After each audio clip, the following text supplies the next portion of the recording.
Welcome to The Bridge. My name is Jason. I'm from California, living here in Beijing. Today we have Andy Mok, who is a senior research fellow at the Center for China and Globalization, where he focuses on technology and its impact on great power relations.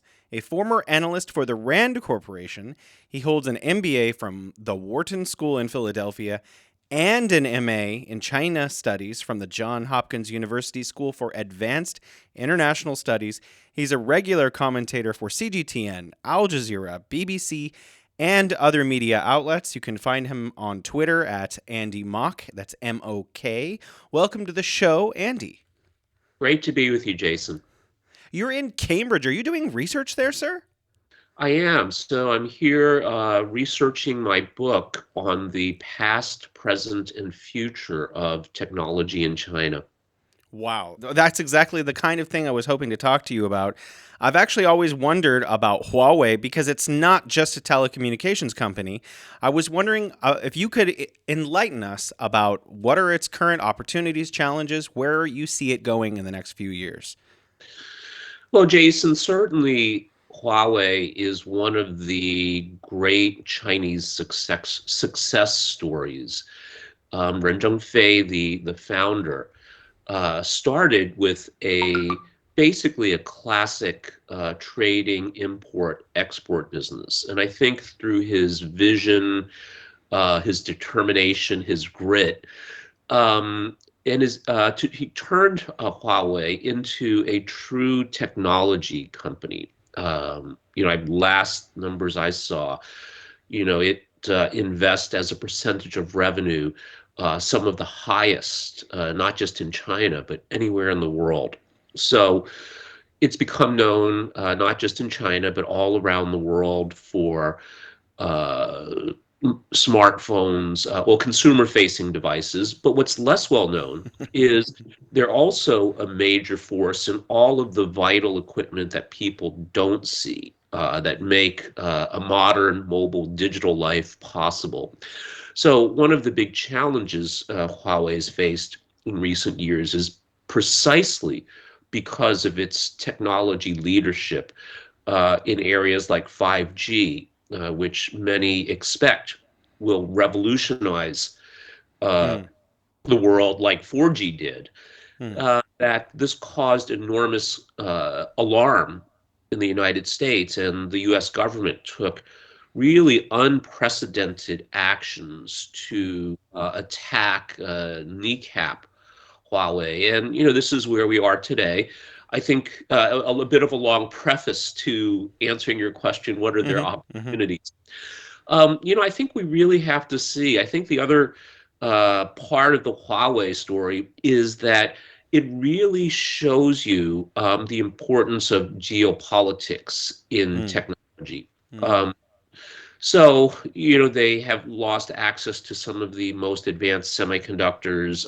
They Hmm. have their own unit, a high silicon, to design chips as well. And of course, with these latest round of sanctions, not just against Huawei, but the entire Chinese technology Hmm. sector, that access to semiconductor equipment, not just the chips, but the equipment and even personnel are highly, highly constrained. So I think it's hard to say what are the exact opportunities Hmm. facing them Hmm. today. I think the spirit that Huawei has certainly still exists, and I'm sure they will find a way to adapt to this new world that we're in. I have slightly related question about semiconductors. If you know, um, does China have like a reserve of semiconductors? Because if it's currently not able to import those, does it have access for the next couple of years to keep producing the technology that we all use? Yeah, that's a great question, Jason. So, if we roll the clock back several years, I think many, including senior executives at Huawei, the Chinese government, could envision this happening. So, of course, before the first round of sanctions went into place, I think there was a lot of stocking up by Mm, companies like Huawei. So, in the short term, I think certainly the inventory was available. But of course, the issue now is we're several years into this. So sooner or later, these stocks will run out. And we have to see again. I think the good news on this is that there is still a little bit of a moving target in that for the US, for the United States government, on the one hand, they rightly or wrongly uh, don't want to slow down China's technological rise. At the same time, they also have to be responsive to the concerns and the needs of major American tech companies, because we shouldn't forget Mm. that in terms of chip supply, it's companies like Qualcomm, like NVIDIA, even like a company like Intel, still supplies a lot of chips. And in some instances, I think more than 50% of their revenue comes from China. So Wow, yeah. this government is in a way walking a fine line, but of course, directionally, it doesn't look very promising. And I think the concern for many Americans is that the US government will end up shooting itself in the foot and gutting the Mm. American tech companies that currently have leadership in the space, because what they're doing uh, is forcing China to develop its Mm. own Hmm. Hmm. capacity. And once China does that, how much opportunities there are going to be for American tech companies. Mm.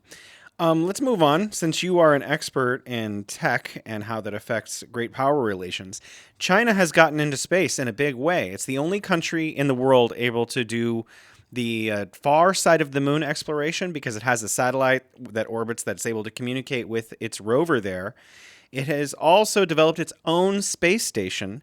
Where do you see the Chinese National Space Agency, or CNSA, going next? No, another great question, Jason. So China has set out on a path to make significant contributions in the technology space for China, but also for mankind. Mm. And despite this opposition from the U.S., but I think China is very, very committed to this. Whether this is in semiconductors, whether it's in space exploration, whether it's in other areas. And here, this is certainly not, these developments you mentioned certainly are milestones, but I think they're only the latest Mm. in a literally decades long effort for China to be one of the major countries when it comes to space exploration. A little bit of history here. So if we go back to the 50s, the 60s, there was a scientist named Chen Sun who really established the space exploration, intercontinental ballistic missiles Mm. in China, and he's widely regarded as the father of aerospace in China. So there were a number of equally, I would say, impressive achievements over the decades, from a time when it was a very different China in terms of the economic resources that were available, in terms of the number of highly qualified science and technology personnel, that despite these very challenging circumstances, China still was able to develop intercontinental ballistic missiles, launch a satellite, a number of other, again, very, very impressive technological achievements. I think these latest space exploration achievements are just the latest generation, and we will certainly continue to see more going forward.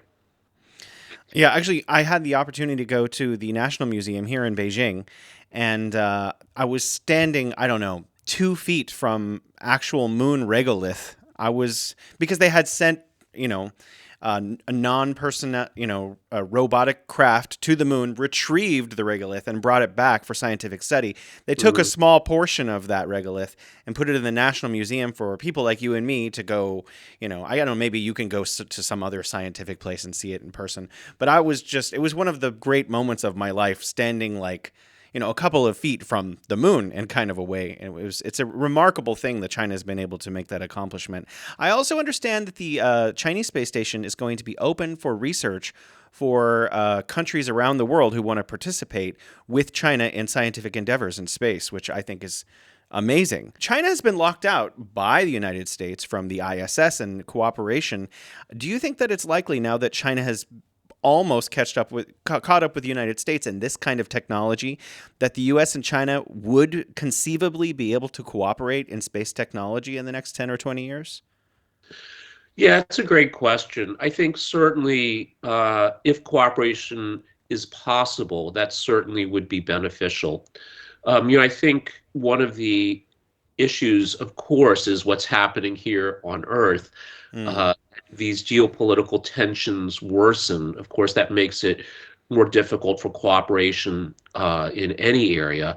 I think, though, one of the obstacles also may be American pride. And, we've seen with the latest news developments that, Americans, the American government, but to a degree, the American people as well, have this sense of exceptionalism. Somehow they are above and immune to some of the difficulties that everyone in the rest of the world has to deal with. And I think this really gets in the way of a more harmonious relationship with China, because I think at the root of this, of course, the United States and some Americans feel threatened by China's economic rise and now technological rise, because so Mm. much, I think, of American self-worth and identity is based on being better than everyone else. So in some ways, it can be seen perhaps as humiliating to have Mm. to partner with the Chinese on something as advanced as space exploration. But, Mm. we have to see. Going back to semiconductors, you mentioned that maybe the United States tactics are taking away American semiconductor and their partners' biggest client. But do you think that it is possible that China is going to be able to catch up in the midterm in the next, 2 or 3 years in kind of high end semiconductor technology so that it can become more self reliant or maybe participate with other willing global partners?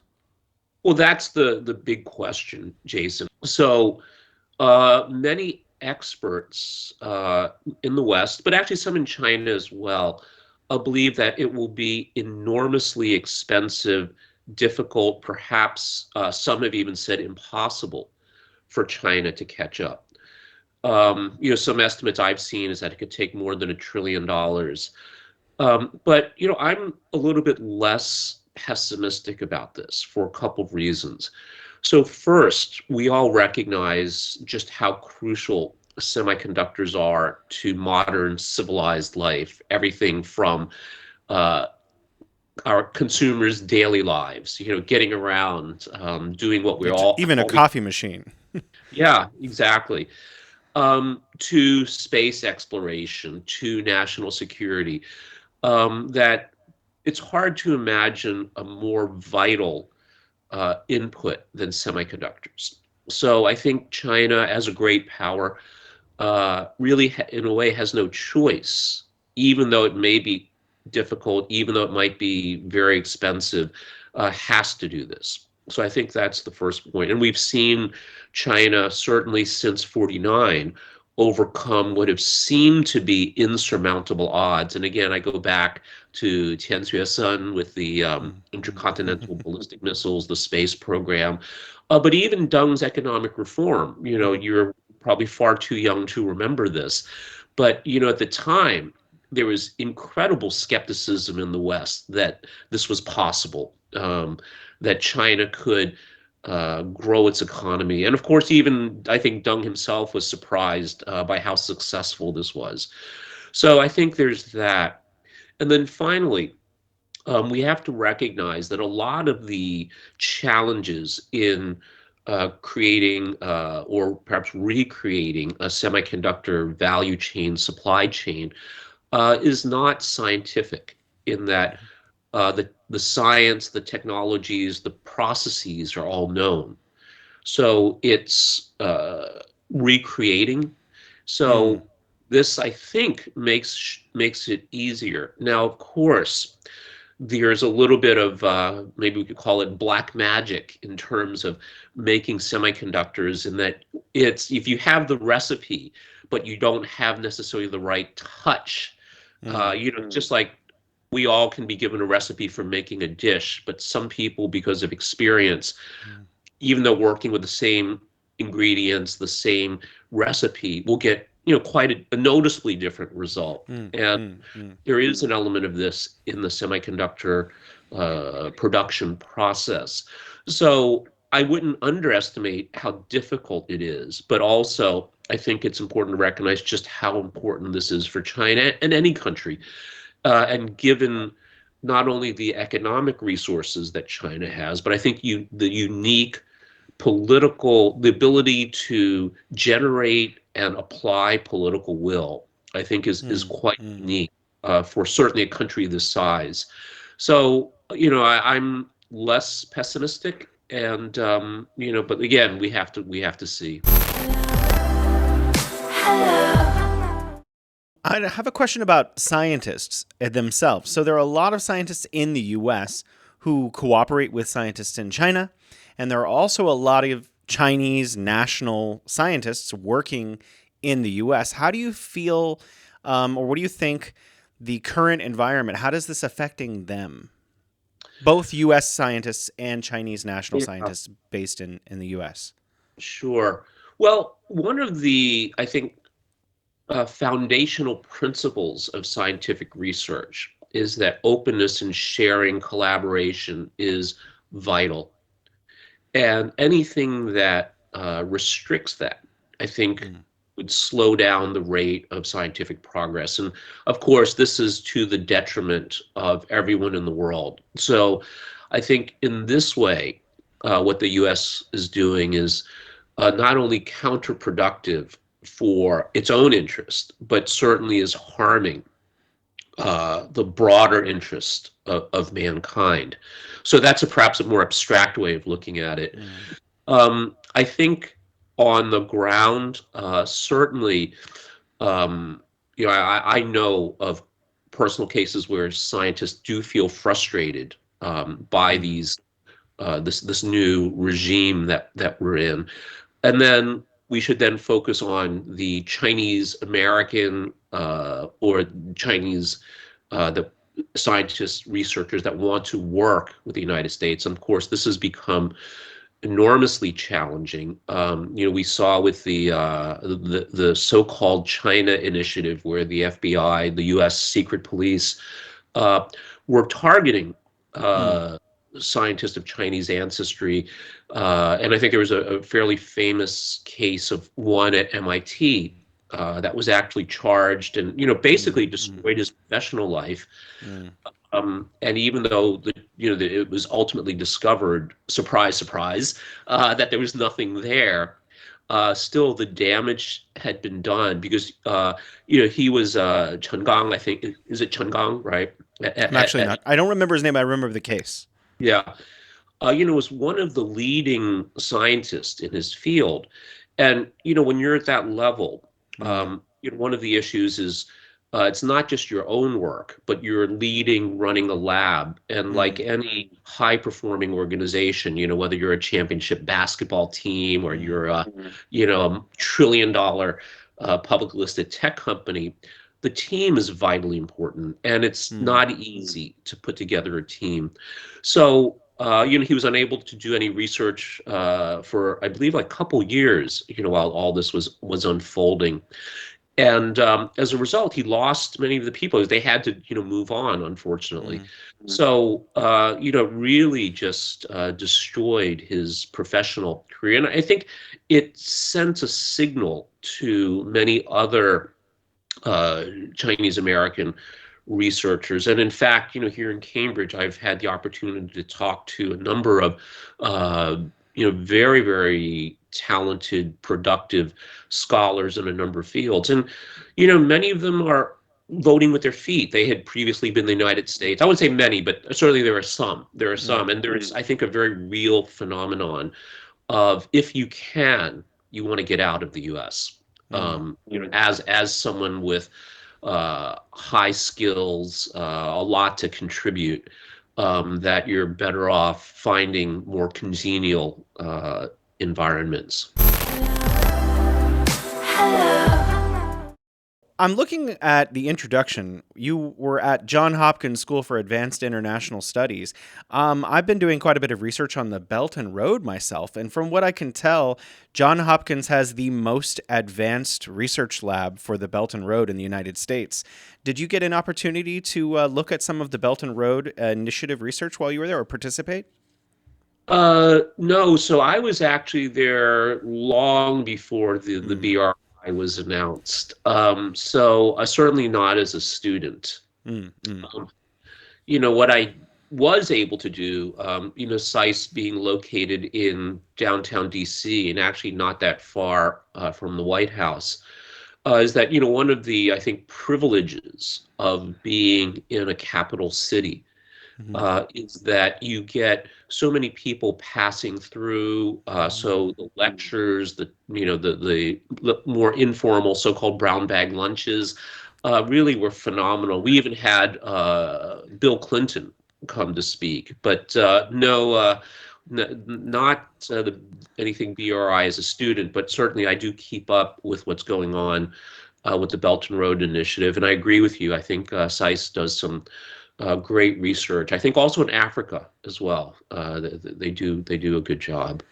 I didn't give you, so this is everyone who's watching and listening. I didn't give you a heads up. I was going to ask you about the Belt and Road, but I was wondering if you could comment about, maybe a little bit about global infrastructure development, China financing, because you have an MBA and you do know quite a bit about China. What are your comments about the Belt and Road Initiative? What do you think of this global phenomenon? Well, I think that we can understand the Belt and Road Initiative, of course, as a international relations diplomatic initiative.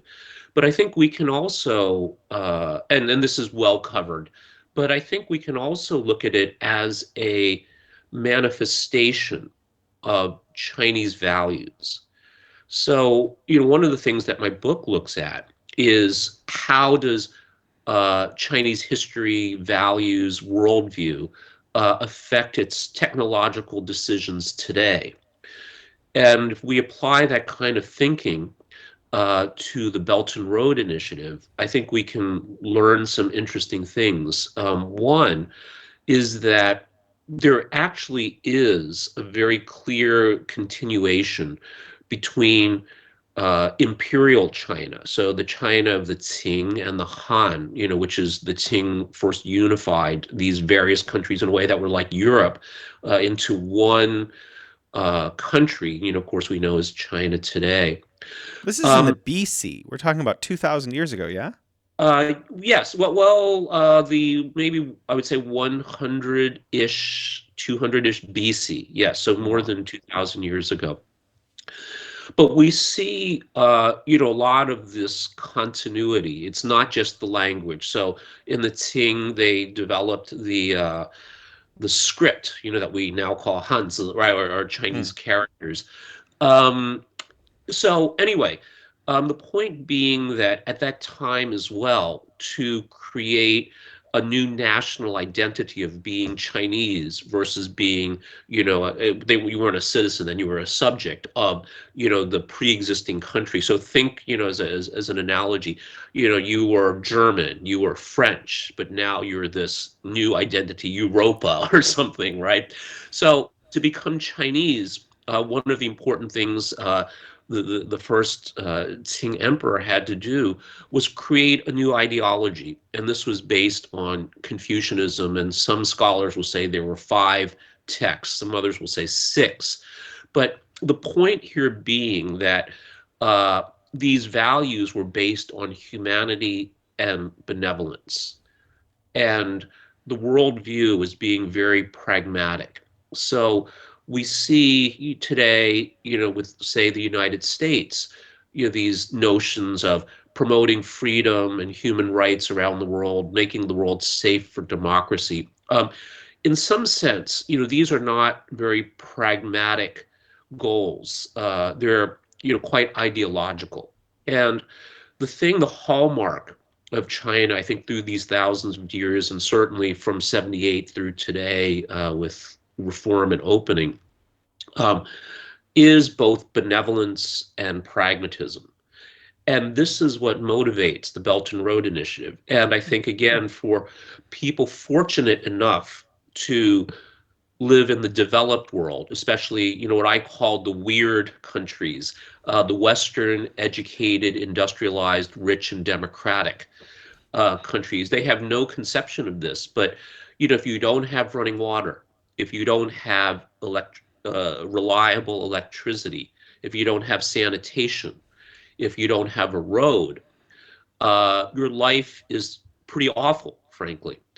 And what China's Belt and Road Initiative set out to do, and is doing, is exactly providing what many people around the world absolutely need. They don't need democracy. They don't need freedom of the press, right? But what they do need is economic uh, prosperity, and they need stability. So this is what the BRI is designed to do. Whether it's railways in Kenya, right? Whether it's sanitation projects in Indonesia. So I think that, of course, this helps China win friends, but it also is a very clear and direct manifestation of these traditional Chinese values of benevolence and the worldview of pragmatism. Wow, that makes a lot of sense. Moving along, you've written an article, Reflections on China's Rise to Technology Leadership. In what ways do you see China becoming another pole of scientific innovation? This term innovation gets thrown around a lot in the US regarding China, and I thought it would be interesting to get your view. Sure. Well, in that article, I kind of share some of my experience over, gosh, maybe more than 20 years, and around innovation and technology and innovation in China, and just the remarkable changes that have happened. Once upon a time in a previous life, I was working in venture capital, and one of my jobs was to look for opportunities in China. And at that time, I think very naturally so, what made the most sense was to find something that worked in the United States and then replicate it in China. So, the joke, it was C to C, which most people at the time interpreted as consumer to consumer, like in eBay. Hmm. But, that took on a new meaning in China. It was copy to China. So, the idea was, could you find a bright, hardworking group of people in China that could build the next Google, could build the next Facebook? And of course, as investors, what you're doing is you're always looking to increase your risk-adjusted return. Of course, we all understand that uh, investors put in X amount of money hoping to get more out of it than they put in. But in a more sophisticated way, you also have to do your best to measure the risk. So if you have the chance to make, I don't know, 5x your money, you put in $100, you get 500 out. But you have one opportunity that requires 10 times the risk. Of course, you probably shouldn't do that. So the risk then, of course, is, why take technology risk? Why create something new if you already have something that works? Hmm. So it was a very rational thing to do, but also I think it made sense given the state of China's technological development at that point. Now, if we look at today, we have companies that truly are innovative in a global, even civilizational way, I would argue. If we all know, we that live in China all know about WeChat and how it's become the remote control for our lives online and offline. And even today in the West, they haven't been able to achieve this, right? This level of integration, this level of convenience that people in I think China. I think Musk recently said he was hoping he could try to copy WeChat. Absolutely. Well, so a few years ago, there was a joke that, if you want to know what Amazon is going to do in 2 or 3 years, look at what Alibaba is doing today. And, I think Mark Zuckerberg has also, publicly said as well that he looks at Chinese tech apps for ideas and inspiration. And of course, it makes sense, right? I mean, China is not only an enormous market, but it is such a dynamic market, which makes it ferociously competitive. But as a consumer and as a business that consumes tech, this is great, right? Everyone is trying to come up with new, better ways of doing things. But the criticism then, of course, was that so of course at the time, what struck me, I was actually astonished that 20 years ago, that it made business sense to say, can we find the next Google? Can we find, the next Facebook? Was that, some people, actually a surprising number, would say, well, China can't innovate. Not that it's not ready or, the conditions, the economic uh, situation doesn't encourage innovation, but that very flatly and so emphatically, China cannot innovate. And that just struck me as very, very strange. Bizarre. Yeah. But then, then when WeChat did what WeChat did, then the conclusion was that, well, China can innovate, but only in China. Things that it can do can never really be widespread. Look at WeChat, right? It never really caught on in the US or in Europe in the way that it did in China. And now, of course, you have the case of Huawei, which we touched on earlier, that Huawei, of course, unquestionably became a global leader in the technology space, not just in handsets, but in 5G equipment, and some other more narrow, but still technologically very significant fields as well. But Mm. now I think the real success story, I would say the next success story for China tech is TikTok, right? So many people that are, not so technologically inclined or, don't care about these questions might say, oh, TikTok is just an entertainment app, of course, incredibly addictive, yada, yada, yada.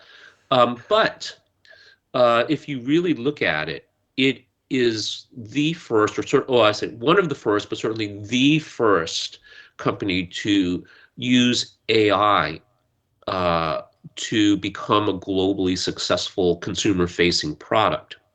Because you understand that TikTok doesn't need to rely on a social graph, meaning like you look at Facebook, what makes it so effective is that it looks at what are your friends like to recommend things to you, with the assumption that, well, if your friends like it, you'll like it too. Now, that means, of course, if you don't have a lot of friends, Facebook's gonna have a hard time recommending things to you, and it takes time, right? You have to build out your network on Facebook. And then what Douyin or ByteDance, the parent company of the Chinese TikTok and TikTok, did was they said, look, we can build this algorithm, at the time, super impressive. I think, somewhere I saw, I don't know if they publicly released this, but, many, many billions of parameters or variables. And all they needed was your own input that they could very quickly then kind of dial in, what Wow. exactly would captivate you. And again, this was all done essentially with AI. And this allowed the company to bridge again this culture gap to these weird countries, right? The Western educated, industrialized, rich, democratic countries. And again, most people at the time would have said, it's impossible for a company from China, from India, from Indonesia to succeed in these, advanced markets with a cultural product because they just can't get it, or it'll be so Mm. expensive. You have to hire a US team, you have to hire an Indian team.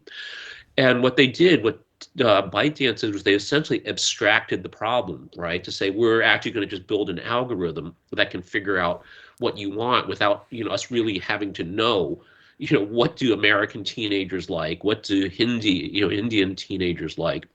So again, I think this should put to rest this notion Mm. that China cannot innovate. And of course, you mentioned earlier space exploration. Mhm. Clearly an example of important technological breakthroughs and innovation. Hmm.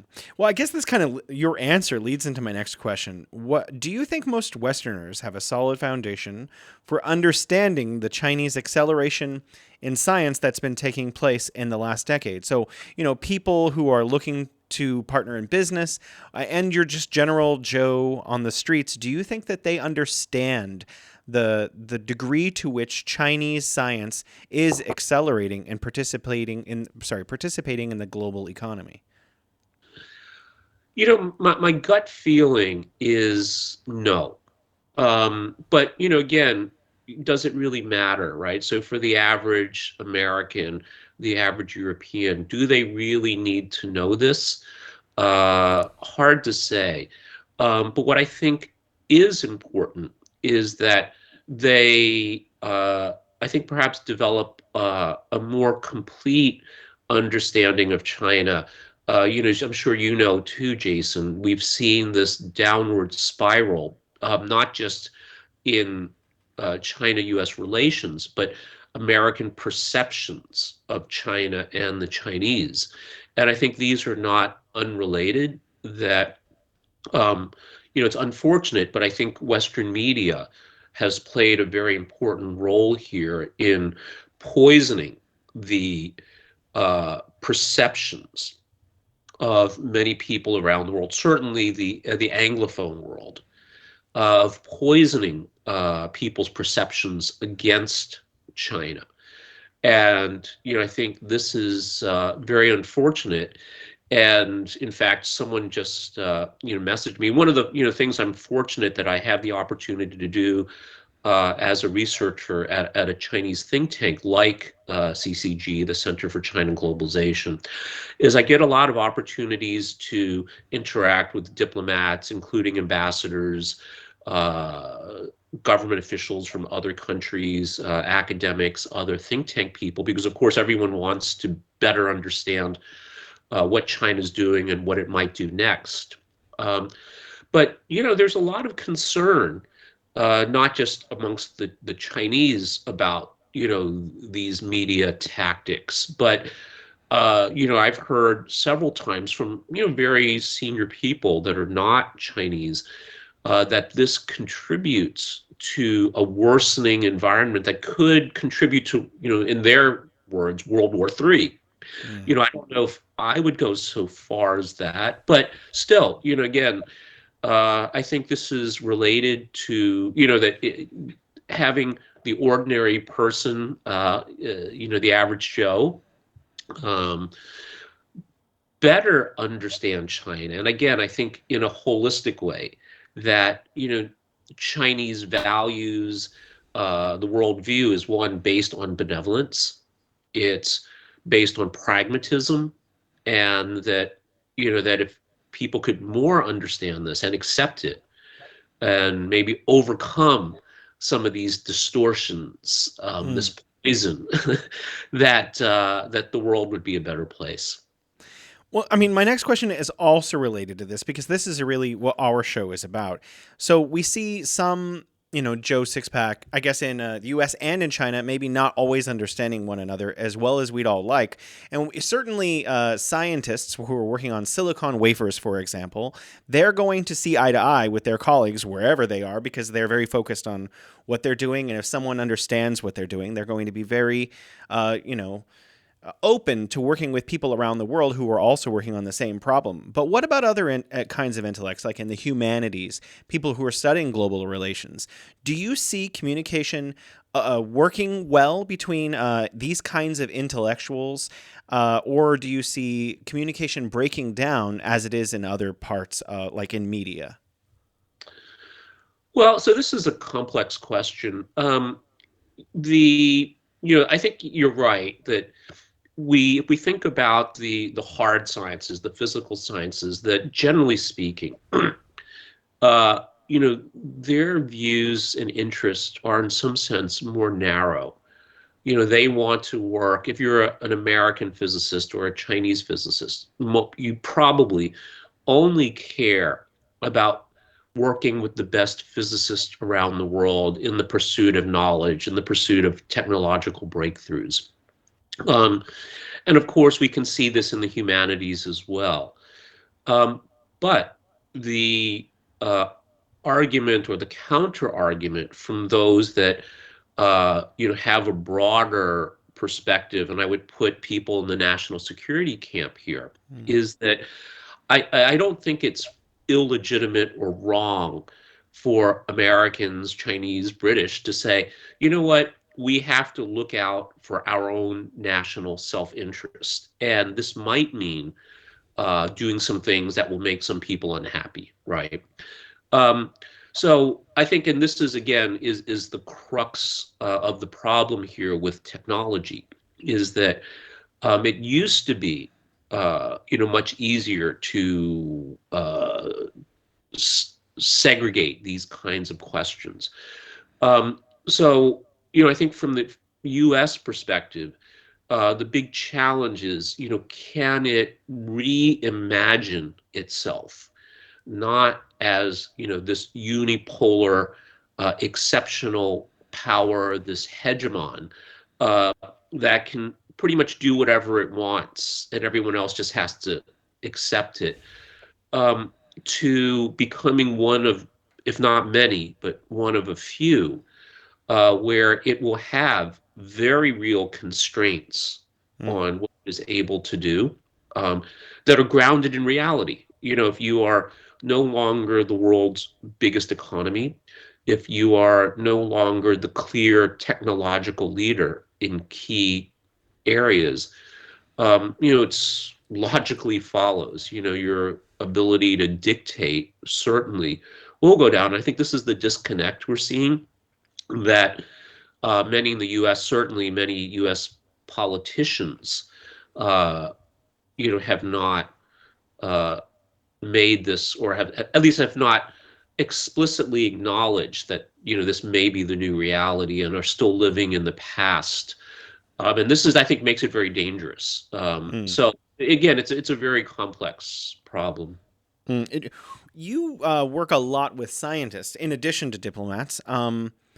Do you see science, or sorry, let me ask this in a broader way. What are some constructive ways that our civilizations can work together? What in your opinion?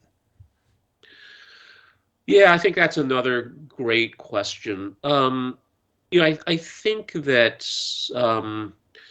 greater openness and integration, certainly has been beneficial. We can probably place it under this rubric, globalization. But we also have to recognize that globalization is certainly not a new thing. Let's go back to the Belt and Road Initiative. This actually is, in some sense, besides a manifestation of this Chinese value of benevolence and being very, very pragmatic. What should be done to actually improve the lives of people around the world. Um, but it also is looking to, in a sense, recreate the ancient Silk Road. And Mm. so I think we can see here that greater connectivity, greater integration, uh, has generally been a good thing. And of Mm. course, it has some local costs. If you connect to a faraway source of manufacture that does it better and cheaper than you, some local people will lose their jobs. And even going back to Roman times, I forget if it was Cicero or one of these Roman very notable people complaining about the Romans loving Chinese silk too Yeah, much. yeah. I think that was Cicero. Yeah, To make their um, bodies sheen or something like that. shimmer, Yeah. yeah, something Shimmer, like yeah. that, right? And so again, these problems are not new either, but I think overall mankind benefits from Mm. greater integration. So we, adhere to this principle in an intelligent way. And I think, of course, this is, again, we can see Chinese pragmatism at work here in that, Mm. the U.S. has criticized China and in some cases acted very aggressively and provocatively um, because China does not follow the same ideological line as the United States. Whereas China has always said, look, we're ready to work with anyone as long as it's on the basis of mutual respect and, at the country level, respect for sovereignty, these kinds of issues that individuals typically don't worry about. But we're willing to work with anybody. You can be a Mm. democracy. You can be uh, a country that is led by religious leaders. Like Iran, and say, look, let's find a way to build a shared future. We don't need to have shared values, but we can have our own values, we can have our own customs, etc. But let's work together to build a shared future. And I think that makes a lot of sense whether we're talking about scientific collaboration, cultural collaboration, trade, investment, etc. And of course, for CCG, this is where the Center for China Globalization falls on the ideological spectrum, right? So every think tank has some uh, position it's advocating for, and I think for CCG, it's more on the side of greater openness and integration. I wanted to talk about. I'm hoping saying his name right. I'm probably getting the tones wrong. Qin Gang. He is now the Minister of Foreign Affairs, formerly the Ambassador of China to the United States, just a few weeks ago, actually. And he said recently that he was, quote, deeply impressed with his American colleagues. In terms of a relationship between the U.S. and China, you've lived in both places. How do you think individuals, people like you and me, can better support relationships between our nations and people? So, I would say that certainly people to people relations matter a lot. And, what things you and I can do, I think, of course, is uh, share, um, you know, both sides, right? That, some things about China that may surprise, but also promote understanding, and I would actually say sympathy, right? Or Mm, empathy mm, is very, very important on both sides, on both sides. Um, when we move to the level of diplomats and senior government officials, I would say that the this is also very important, and this might get into a little bit of a controversial uh, academic question, which I don't think we'll get into here, but in the world of international relations, there's different theories. And if you're a structural realist like John Mearsheimer, you say basically people don't matter, right? That countries act because they are in an anarchic environment and they have to protect their interests. So whoever's the leader doesn't matter. But um, let me share an interesting example. So I had dinner last night with Lord MacDonald, who is the former head of the British Foreign Ministry, Foreign Service, and we were talking, and um, some topics came up. There was also a few other people there, but that something very, very interesting came up. So I asked, why do you think the transition from British hegemony to American hegemony went so smoothly, or did it go as smoothly as I believe it went, or I understand that it went? And so the answer I got was very, very interesting. It was that people to people relations played a very, very important role. And, many people may know this. I may have known this, but I was reminded of it last night that Winston Churchill was half American. I didn't know And that. yeah, yeah, I Wow. might have read that somewhere long ago, but I didn't appreciate the significance of it. But that as a result, he had an affinity for the Americans and, of course, understood the Americans, very well.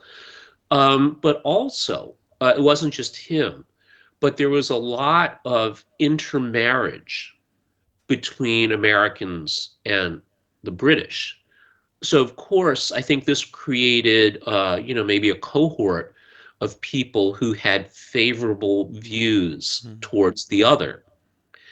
And I think that made it much easier for the British to, accept that they were no longer in the driver's seat. mm, So, unfortunately, I think we see the opposite phenomenon happening here with China and the U.S., right? mm, That rather than some channel for, I mean, there still are, of course, channels for people to people ties, but it mm, seems that deliberately or not, there seems to be, as part of this decoupling is to mm, force people further apart, not bring mm. them together. So So, increasing people to people exchanges via university mechanisms, work mechanisms, any kind that we can, may actually decrease global tension. That's really interesting. yeah, but also at the elite level as well, Mm, right? I mean, again, if you have senior officials that have, lived in the counterpart's country, right? Now that, of course, I think, and we do, We of don't have a course we do. lot of time. I really appreciate your answer. I have one last final question about economics. How do you see China's economic outlook for 2023? I think largely positive. So we had Ray Dalio, the legendary investor, founder of Bridgewater Associates, one of the largest, I don't know if it's the largest, but certainly one of the largest hedge funds, speak at our think tank recently. And, at the time, there was still a lot of uncertainty about China's economic outlook. And he uh, predicted that he thought that in 2023, China would probably grow about 5%. Hmm. Wow. Um, the IMF recently upgraded its forecast for China's 2023 GDP growth, more in line with Ray's prediction estimate. So, again, I think that's a very positive signal. My own view is, again, for whatever reasons, China's always portrayed in a very on the verge of collapse. That I know the guy you're talking about. Yeah. So um, but I think, certainly the Spring Festival experience, Hmm. I think that we'll certainly see maybe a little bit of overshooting in 2023, meaning there's some catch-up, pent-up demand. That economic growth will be pretty strong. I'm more focused on the medium to longer term for China's economic growth, and I actually see a lot of reasons, structural reasons, to be positive besides the cyclical rebound from COVID, but we Mhm. probably don't have time to go into it. But maybe I'll leave it there. That I think 2023 will be a strong year for China. I think the longer term economic outlook is also more positive than I think is commonly reported. Mm. I know that your time is scarce and that you are a very, very busy person. Thank you so much for making time for us. Thank you for joining the bridge, Andy Mok. My pleasure, Jason.